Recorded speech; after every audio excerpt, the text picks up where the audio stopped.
सकूं। ये कहानी मैंने बहुत प्यार और मेहनत से लिखी है। अगर आपको ये पसंद आती है तो प्लीज़ मेरे YouTube चैनल पर कमेंट करें, लाइक करें, शेयर करें और सब्सक्राइब करें। आपका समर्थन ही मेरी सबसे बड़ी प्रेरणा है। आपका बहुत। अध्याय 1, आग और आंसू। सुबह की पहली किरण खिड़की से छनकर रेशमी चादर की तरह बिस्तर पर सोई हुई सांवी राजपूत के चेहरे पर पड़ रही थी। उसकी आंखें बंद थीं, लंबी पलकें किसी शांत झील की तरह दिख रही थीं। काले घने बाल उसके कंधे और तकिए पर बिखरे हुए थे और गुलाबी होंठों पर हल्की सी मुस्कान थी। वह आज 18 साल की हो रही थी और उसका चेहरा किसी देवी की तरह निर्मल और सुंदर था। तभी कमरे का दरवाज़ा धीरे से खुला और उसकी माँ देवयानी राजपूत अंदर आईं। उनके चेहरे पर एक कोमल मुस्कान थी। सांवी, बेटी उठ जाओ, देवयानी ने प्यार से उसके माथे पर हाथ फेरा। आज तुम्हारा जन्मदिन है और तुम अभी तक सो रही हो। सांवी ने करवट ली और अपनी माँ की आवाज़ सुनकर मुस्कुरा दी। बस 5 मिनट और, माँ। नहीं, मेरी राजकुमारी, देवयानी ने कहा, आज का दिन बहुत खास है। तुम्हारे पापा और आरव भैया तुम्हारे लिए कुछ खास लेकर आए हैं। आरव, सांवी का बड़ा भाई, जो खुद भी कानून की पढ़ाई कर रहा था, अपने पिता राजीव सिंह राजपूत की तरह एक वकील बनना चाहता था। राजीव एक ऐसे वकील थे जिनका नाम ईमानदारी और न्याय के लिए पूरे शहर में मशहूर था। सांवी तुरंत उठी और अपनी माँ को गले लगा लिया। मैं जानती हूँ माँ, आज का दिन सबसे अच्छा होगा। लेकिन सांवी और उसका परिवार इस बात से अनजान था कि आज का दिन उनके लिए एक भयानक तूफान लेकर आने वाला था। राजीव ने हाल ही में एक बहुत ही संवेदनशील केस लिया था, शहर के सबसे प्रभावशाली मंत्री के बेटे रोहन माथुर के खिलाफ एक बलात्कार का मामला। शाम को पूरा घर रोशनी से जगमगा रहा था। हॉल में गुब्बारे और रंग बिरंगी सजावट थी। अन्या, सांवी की 8 साल की छोटी बहन, खुशी से चारों तरफ भाग रही थी। सांवी दीदी, जल्दी आओ, केक कट करना है, अन्या ने चिल्लाया। सांवी अपनी नई ड्रेस में बेहद खूबसूरत लग रही थी। उसका चेहरा खुशी से चमक रहा था। केवल परिवार के सदस्य ही जन्मदिन मना रहे थे। सब मिलकर तालियां बजा रहे थे और हैप्पी बर्थडे टू यू गा रहे थे। जब सांवी ने केक काटने के लिए चाकू उठाया तभी दरवाजे की घंटी बजी। सब ने एक दूसरे की तरफ देखा। देवयानी दरवाज़ा खोलने गईं। जैसे ही उन्होंने दरवाज़ा खोला, सामने का नज़ारा देख उनकी आंखें डर से फैल गईं। दरवाजे पर रोहन माथुर, वही क्रूर और घमंडी लड़का, अपने 2 गुंडों के साथ खड़ा था। उसके चेहरे पर एक दुष्ट मुस्कान थी। अरे, ये तो वकील साहब का घर है, रोहन ने व्यंग्य से कहा। लगता है यहाँ कोई पार्टी चल रही है। देवयानी पीछे हट गईं। राजीव तुरंत वहां आए। तुम यहाँ क्या कर रहे हो? उन्होंने सख्त आवाज में पूछा। वकील साहब, रोहन ने कहा, आपको पता है मैं यहाँ क्यों आया हूँ? उस लड़की का केस वापस ले लो। मैं सच्चाई का सौदा नहीं करता, राजीव ने जवाब दिया। तुमने जो किया है उसकी सज़ा तुम्हें ज़रूर मिलेगी। रोहन की आंखें लाल हो गईं। तुम अपनी बेटी का जन्मदिन मना रहे हो और मैं तुम्हें तुम्हारे परिवार के साथ मौत दे रहा हूँ। अगले ही पल रोहन ने बंदूक निकाली और राजीव पर गोली चला दी। देवयानी ने चिल्लाते हुए उन्हें बचाने की कोशिश की, लेकिन दूसरी गोली उनके सीने में लगी। आरव ने रोहन पर झपटने की कोशिश की, लेकिन तीसरी गोली ने उसे वहीं गिरा दिया। अन्या, जो ये सब देख रही थी, डर के मारे कोने में छिप गई थी, लेकिन रोहन ने उसे भी नहीं बख्शा। उसने अन्या के साथ बहुत बुरी तरीके से रेप किया। वह रोती रही, चिल्लाती रही, संवी उसे बचाने की कोशिश करती रही, पर स्वामी को गुंडे लोग पकड़े हुए थे। और जब अन्य अधमरी हालत में पहुंच गई तो रोहन ने उसे भी गोली मार दी और हंसकर बोला, संवी से अब तेरी भी यही हालत होगी, और उसे घसीटते हुए अपनी गाड़ी में बैठा लिया। संवी चिल्लाती रही कि मुझे अपने पापा के पास जाने दो, पर रोहन और उनके साथ ही लोग हंसते रहे और उसे एक सुनसान जंगल में लेकर पहुंच गए। जब वह लोग जंगल पहुंचे, वह संवी को घसीटते हुए जंगल के बीचों बीच लेकर गए और उसे जमीन पर धकेल दिया। संवी रोती रही कि मुझे यहाँ से जाने दो, मुझे छोड़ दो, पर रोहन लोग और उसके साथ ही लोग हंसते रहे और कहीं कि तू तो बड़ी अच्छी माल है, तेरे बाप ने एक लड़की का रेप केस लिया था, अब देख उसकी दोनों बेटियों के साथ हम लोगों भी इस लड़की के तरह हालात करेंगे हम। सांवी की आंखों से आंसू रुकने का नाम ही नहीं ले रहे थे। रोहन ने सांवी की तरफ देखकर एक क्रूर मुस्कान दी। तुम्हारे पिता ने बहुत बहादुरी दिखाई, लेकिन अब देखो वह कहाँ है। और बीच में ही जंगल ही में सब लोगों ने संवी का रेप किया। संवी रोती रही, चिल्लाती रही कि मुझे छोड़ दो, मुझे जाने दो, पर उन लोगों के दिल में जरा सा भी रहम नहीं आया। तुम्हारे परिवार ने मेरे रास्ते में आने की कोशिश की, रोहन ने हंसते हुए कहा। अब तुम भी उनकी तरह खत्म हो जाओगी। तभी रोहन ने एक पेट्रोल का डिब्बा निकाला और सांवी के शरीर पर डाल दिया। तुम जिंदा जलोगी और कोई तुम्हारी मदद नहीं कर पाएगा। उसने लाइटर जलाया और सांवी के शरीर पर फेंक दिया। आग की लपटें तुरंत सांवी के शरीर को निगलने लगीं। सांवी ने दर्द से चीखा, लेकिन कोई उसकी मदद के लिए नहीं था। और फिर रोहन और उसके साथ ही लोग संवी को वहीं छोड़कर चले गए। संवी चिल्लाती रही, सिखाती रही, उसके दिल में जीने की चाहत थी। हुआ जीना चाहती थी और अपने परिवार की मौत का बदला लेना चाहती थी, उसके बाप का और उसका पूरा सल्तनत डुबाकर। अचानक आसमान में काले बादल छा गए और तेज बारिश शुरू हो गई। बारिश की बूंदों ने आग की लपटों को धीरे धीरे बुझा दिया, लेकिन तब तक सांवी का शरीर पूरी तरह से जल चुका था। उसकी त्वचा झुलस गई थी, लेकिन उसके चेहरे को कोई आंच नहीं आई थी। जब जंगल के आदिवासियों ने उसे उस हालत में देखा तो वे डर गए, लेकिन फिर उन्होंने हिम्मत करके उसे उठाया और अस्पताल ले गए। सांवी को महीनों तक कोमा में रखा गया। जब वह होश में आई तो उसकी आंखों में आंसू नहीं थे, बल्कि बदले की आग जल रही थी। उसे अपने परिवार की हत्या और अपने साथ हुई हैवानियत का हर पल याद था। उसका सुंदर शरीर अब जले हुए घावों से भरा हुआ था, लेकिन उसकी आत्मा अब और भी मजबूत हो गई थी। वह प्यारी मासूम सांवी नहीं थी। वह अब एक ऐसी लड़की थी जो अपने परिवार की मौत का बदला लेने के लिए कुछ भी कर सकती थी। आरिव राज सिंह शेखावत, एक ऐसा नाम जिसे सुनते ही बड़े बड़े अपराधी भी कांप जाते हैं। वह सिर्फ एक इंसान नहीं, बल्कि एक चलती फिरती मौत है। उसके पास न तो कोई परिवार है और न ही कोई पहचान। बचपन से ही सड़कों पर पला बढ़ा, उसने गरीबी और अत्याचार को करीब से देखा था। यही कारण है कि उसके दिल में कोई दया नहीं बची थी। वह अंडरवर्ल्ड का सबसे बड़ा माफिया है। लोग उसे शैडो किंग के नाम से जानते हैं। वह सुपारी लेकर हत्याएं करता है। उसके लिए किसी की जान लेना उतना ही आसान है जितना सांस लेना। वह नशीली दवाओं और हथियारों का सबसे बड़ा डीलर है। वह खुद अपनी फैक्ट्री में हथियार बनाता है और उन्हें दुनिया भर में बेचता है। उसकी आंखें गहरी और खाली हैं, जैसे उनमें कोई भावना न हो। उसके चेहरे पर हमेशा एक अजीब सी शांति होती है जो उसके अंदर के तूफान को छुपाती है। वह बहुत कम बोलता है, लेकिन जब बोलता है तो उसकी आवाज़ किसी धारदार तलवार की तरह होती है। आर्यन सिर्फ पैसे और ताकत के लिए जीता है, और जो कोई भी उसके रास्ते में आता है वह उसे खत्म कर देता है। उसके लिए दुनिया एक खेल का मैदान है और वह इस खेल का सबसे खतरनाक खिलाड़ी है। सांवी के साथ जो कुछ हुआ उसके बाद क्या आपको लगता है कि वह रोहन से बदला ले पाएगी? क्या बदले का रास्ता उसके लिए सही होगा या गलत?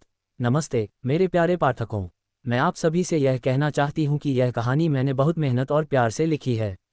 मैं उम्मीद करती हूँ कि आप इसे पसंद कर रहे होंगे। आपकी पसंद ही मेरी सबसे बड़ी प्रेरणा है। अगर आपको ये कहानी अच्छी लग रही है तो कृपया इसे लाइक, शेयर और फॉलो करके मेरा हौसला बढ़ाएं। आप सभी के लिए एक और खुशखबरी है। इस कहानी को मैंने अपने YouTube चैनल नक कौसर ऑडियो स्टोरी पर एक ऑडियो बुक के रूप में भी अपलोड किया है। आप वहां जाकर इसे बिल्कुल फ्री में सुन सकते हैं। तो देर किस बात की, अभी मेरे YouTube चैनल पर जाएं, कहानी को सुनें और मुझे सब्सक्राइब, शेयर और लाइक करें। आपके समर्थन के लिए बहुत बहुत धन्यवाद। फोल्डेड हैंड्स, अध्याय 2, राख और रंज। सुबह की पहली किरण खिड़की से छनकर एक सफ़ेद चादर की तरह अस्पताल के बिस्तर पर पड़ी जहां सांवी लेटी हुई थी। उसकी आंखें खुली थीं, लेकिन उनमें कोई चमक नहीं थी, बस एक खालीपन था। वह अपनी छत को लगातार एकटक देख रही थी, जैसे वहां कोई जवाब ढूंढ रही हो। ये सब कैसे हुआ? उसके होंठों से फुसफुसाहट निकली। 1 साल हो चुका था। पूरा 1 साल। सांवी को यकीन नहीं हो रहा था कि यह सच है। उसके दिमाग में अभी भी पिछले साल का जन्मदिन घूम रहा था। वो केक, वो हंसी, वो उसके परिवार की आंखों में खुशी। और फिर वो बंदूक की आवाज़, चीखें और आग। सब कुछ एक भयानक सपने की तरह लग रहा था, एक ऐसा सपना जो कभी खत्म नहीं होगा। वह धीरे से अपना हाथ उठाने की कोशिश करती है, लेकिन दर्द की एक लहर उसके पूरे शरीर में दौड़ जाती है। वह अपने जले हुए हाथों को देखती है, जिन पर गहरे, भयानक निशान थे।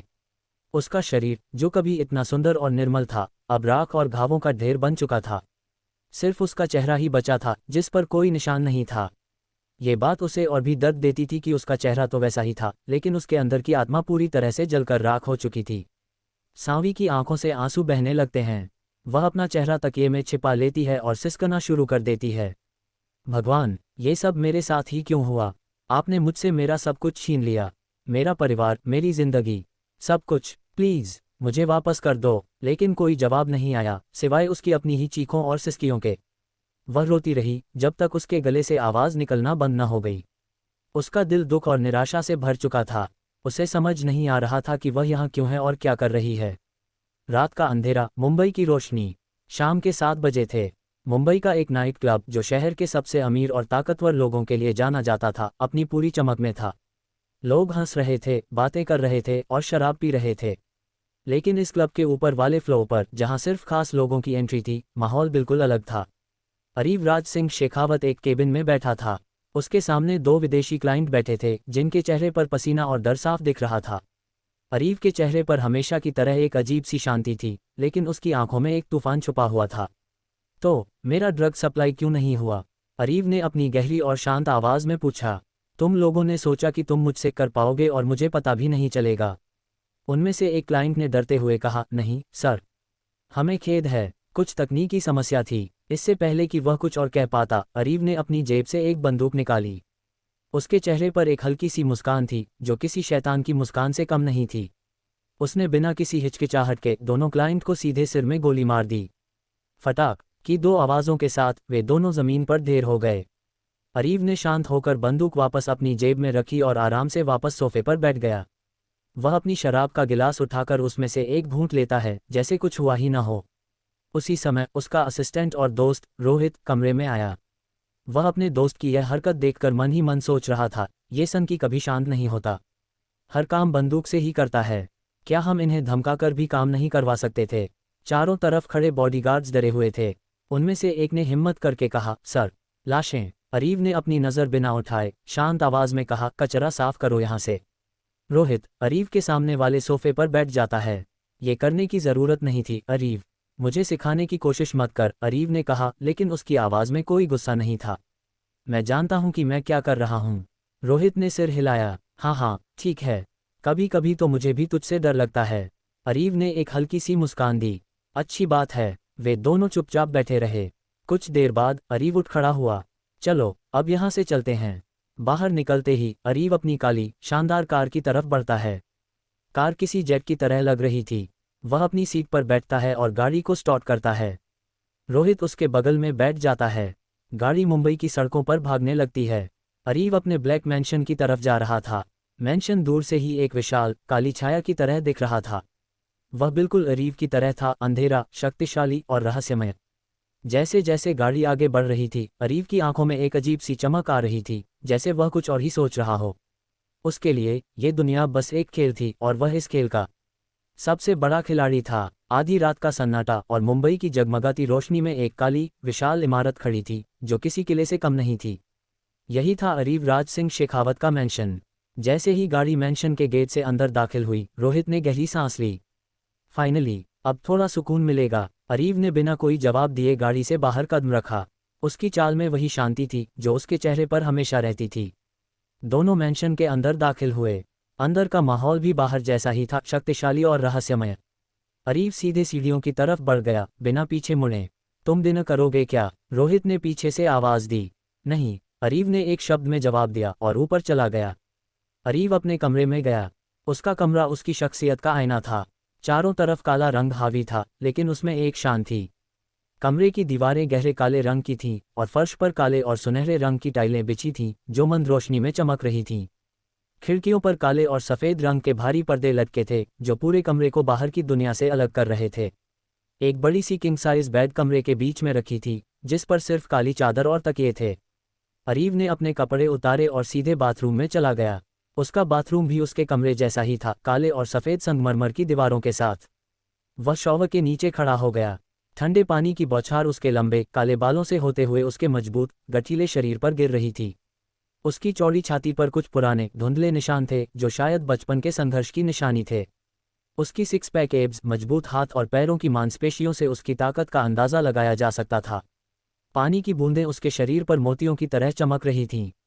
वह अपनी आंखें बंद करके बस पानी को महसूस कर रहा था, जैसे पानी उसके अंदर के तूफान को शांत कर रहा हो। कुछ देर बाद वह शॉवर से बाहर आया और अपनी काली रंग की तौलिया लपेटकर अपने विशाल वार्डरोब की तरफ बढ़ गया। वार्डरोब किसी छोटे कमरे की तरह था, जिसमें सिर्फ काले, सफ़ेद और ग्रे रंग के कपड़े लटके थे। अरीव ने एक काली टी शर्ट और एक काली ट्रैक पैंट निकाली और पहन ली। उसका चेहरा बिल्कुल शांत था, जैसे अभी अभी उसने किसी का खून न किया हो। अरीव नीचे डाइनिंग हॉल में आया। डाइनिंग हॉल भी काले रंग का था और बीच में एक लंबी काली लकड़ी की मेज रखी थी। रोहित पहले से ही वहां बैठा हुआ था, मोबाइल पर कुछ देख रहा था। अरीव, आज तो डिनर कर ले, कब तक बस शराब पर रहेगा? रोहित ने उसे देखकर कहा। अरीव ने कोई जवाब नहीं दिया और अपनी जगह पर बैठ गया।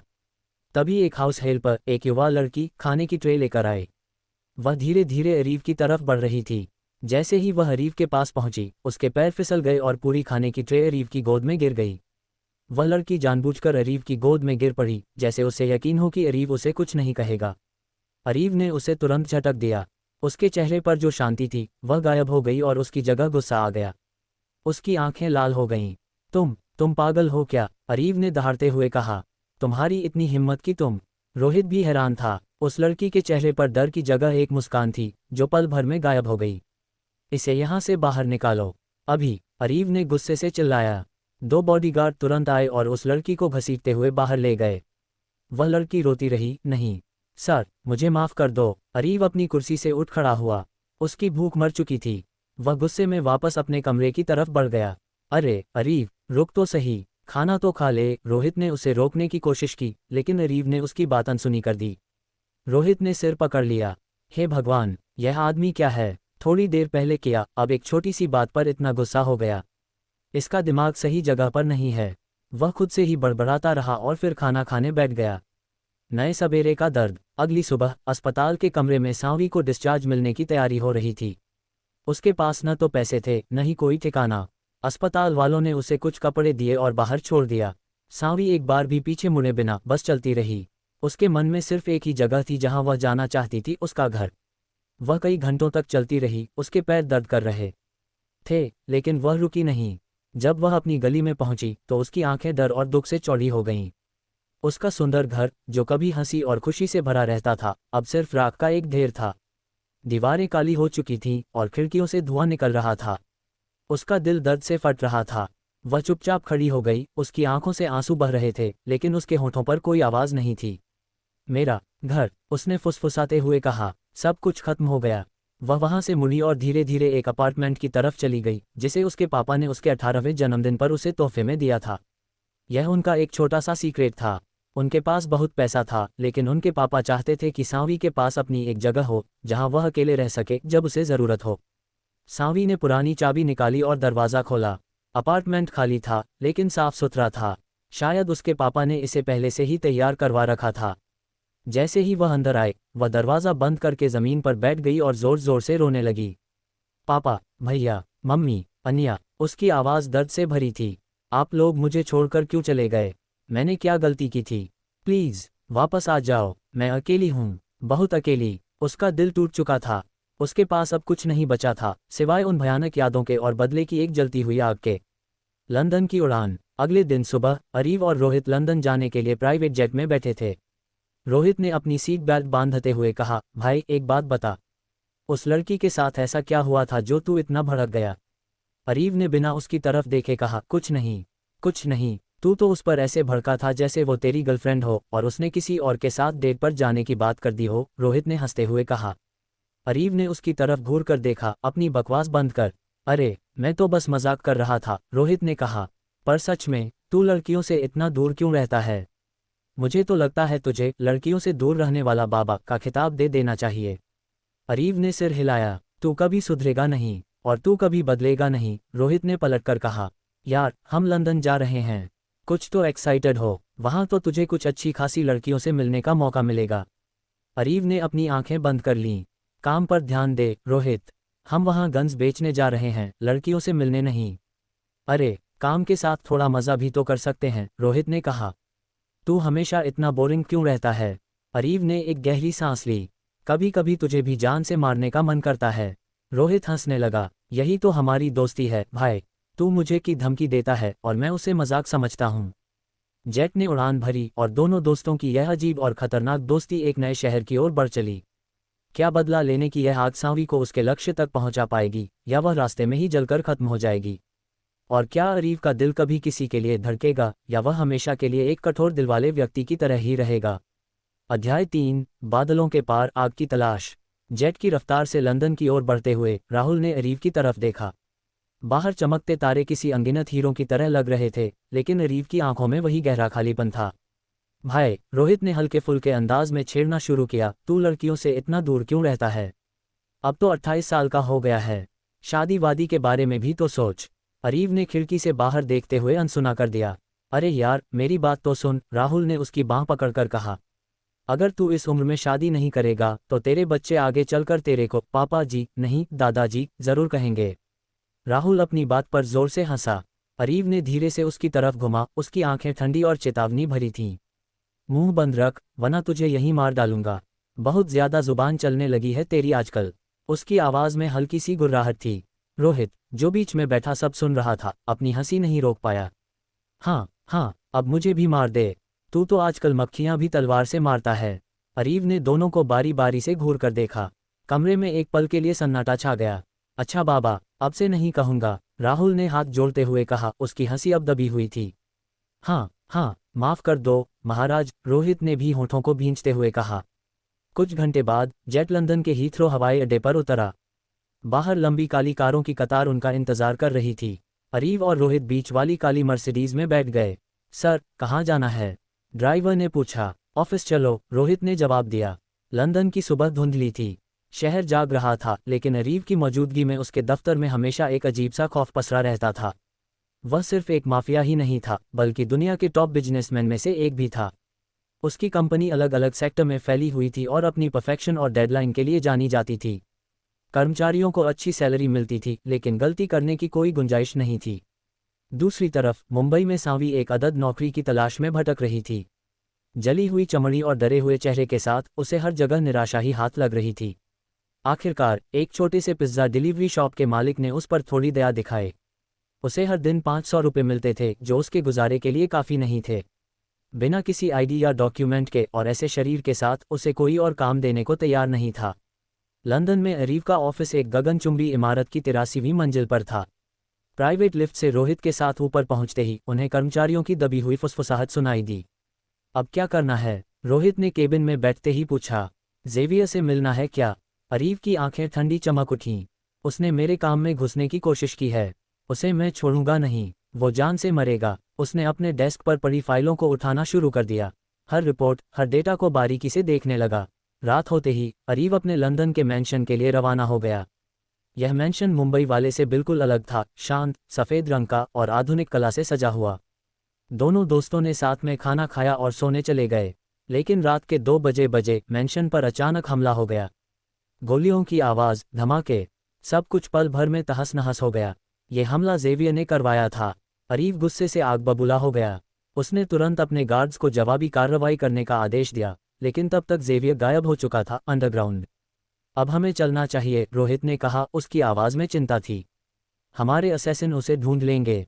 अरीव के पास भाड़े के हथियारों की एक बहुत बड़ी फौज थी, जिसे वह खुद कड़ी निगरानी में प्रशिक्षित करवाता था। नहीं, अरीव ने कहा, उसकी आवाज़ में दृढ़ता थी। मैं उसे खुद अपने हाथों से मारूंगा। कुछ दिन बाद अरीव ने जेवियर को ढूंढ निकाला और उसे ऐसी मौत दी जो शायद ही किसी ने सोची होगी। अपना हिसाब बराबर करने के बाद वह भारत, मुंबई के लिए रवाना हो गया। मुंबई में 1 हफ्ता बीत चुका था। सांवी को पिज्ज़ा डिलीवरी की नौकरी से भी निकाल दिया गया था। मालिक और दूसरे कर्मचारी उसके जले हुए शरीर की वजह से असहज महसूस करते थे। उन्हें वह अनहाइजीनिक लगती थी। उधर लंदन से अरीव की फ़्लाइट रात के 6 बजे मुंबई में लैंड हुई। एयरपोर्ट से सीधे वह अपने मैंशन के लिए रवाना हो गया। जैसे ही रोहित और अरीव मैंशन पहुंचे, रोहित ने जोर से आवाज़ लगाई, भाई, मुझे बहुत भूख लगी है, खाना लगाओ उन्हें जल्दी से, मैं नहा कर आता हूँ। तभी एक गार्ड ने घबराते हुए कहा, मालिक, हमारे यहाँ कोई मेड नहीं है खाना बनाने के लिए। क्या? रोहित और अरीव दोनों एक साथ चौंक गए। जी मालिक, गार्ड ने बताया, उस दिन जब सर ने उस लड़की को भगा दिया था, उसके बाद से कोई मेड यहाँ काम नहीं करना चाहती। रोहित ने अरीव की तरफ देखा, उसका मुंह खुला हुआ था। तेरे वजह से अब मैं भूखा मरूंगा, उसने मजाकिया लहजे में कहा, लेकिन उसकी आंखों में सच में भूख दिख रही थी। अरीव ने अपने गार्ड से कहा, कोई ऐसी लड़की को ढूंढो जो बिल्कुल खूबसूरत न हो और जिसे खाना अच्छा बनाना आता हो। ठीक है सर, गार्ड कहकर चला गया। अगले दिन अखबार में एक विज्ञापन छपा, शेखावत मैंशन में खाना बनाने के लिए मेड की आवश्यकता है, गैर खूबसूरत महिला को प्राथमिकता। सांवी ने वह विज्ञापन देखा। यह उसके लिए एक मौका था। वह हिम्मत करके इंटरव्यू के लिए पहुंच गई। मैंशन के गार्डन में एक आदमी उसका इंतजार कर रहा था। जैसे ही उसने सांवी का चेहरा देखा, वह थोड़ा हिचकिचाया। देखिए, मैं आपको ये नौकरी नहीं दे सकता, गार्ड ने कहा। आप बहुत सुंदर हैं और हमारे मालिक को सुंदर लड़कियां पसंद नहीं हैं। इश्तिहार में साफ तौर पर लिखा है कि जो लड़की खूबसूरत न हो वही काम कर सकती है। सांवी ने गहरी सांस ली और फिर अपने दुपट्टे को थोड़ा हटाया, अपना जला हुआ हाथ दिखाया। उसका चेहरा अब भी खूबसूरत था, लेकिन उसके हाथ और बाकी शरीर की झलक देखकर गार्ड की आंखें फैल गईं। मेरा शरीर, सांवी ने धीमी आवाज में कहा। गार्ड ने कुछ पल उसे देखा और फिर कहा, ठीक है, मैं आपको ये काम देता हूँ। आपको यहीं रहना होगा और तीनों टाइम का खाना बनाना होगा। 2 लोगों का, रोहित सर का और अरीव सर का। आप अपना खाना भी बना सकती हैं। अगला सवाल, क्या होगा जब अरीव और सांवी का पहली बार आमना सामना होगा? क्या अरीव, जो सुंदर लड़कियों से नफरत करता है, सांवी के जले हुए शरीर और खूबसूरत चेहरे के विरोधाभास को समझ पाएगा? और क्या इस अजीबोगरीब माहौल में कोई रिश्ता पनप पाएगा?